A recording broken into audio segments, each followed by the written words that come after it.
All right, so in this lesson, we're going to be building our very first website.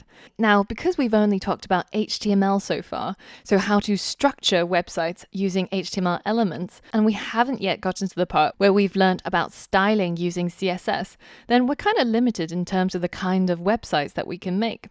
But fear not. Our websites are going to be right up there with the internet titans, but just way back in 1997. So do you remember what Yahoo looked like when it first launched? Or do you remember what Google looked like when it first came out? No? Don't remember? Well, there's a great website that can show you exactly that. And it's called the Internet Archive Wayback Machine. And you can find it at web.archive.org. Now in here, if you just enter the URL of a website that you're interested in, say yahoo.com, then it shows you what this website looks like all the way from 1996 to current day, which is 2017. Now let's have a look at what Yahoo looked like originally on the first day it was crawled, so 17th of October, 1996. So let's go ahead and click on that snapshot. And this is exactly what it looks like. So if we close off this frame, you can see it's almost like as if you've time traveled back to 1996 when Yahoo first launched and you were visiting this website for the first time. Now, as you can see, most of this is just pure HTML.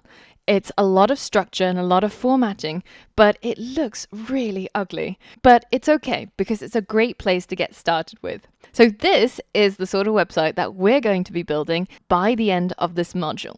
Now I hear you say, oh, but this looks terrible. We're in 2017. Surely nobody builds websites like this anymore.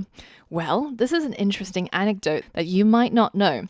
If you have a look at some of the world's top computer science professors and you look at their personal pages that they've built, they all look a little bit like this, not so dissimilar from the websites in 1996. So this is Thomas Corman, who's a serious algorithm guy. And this is a website of John Kleinberg, another huge name computer science professor.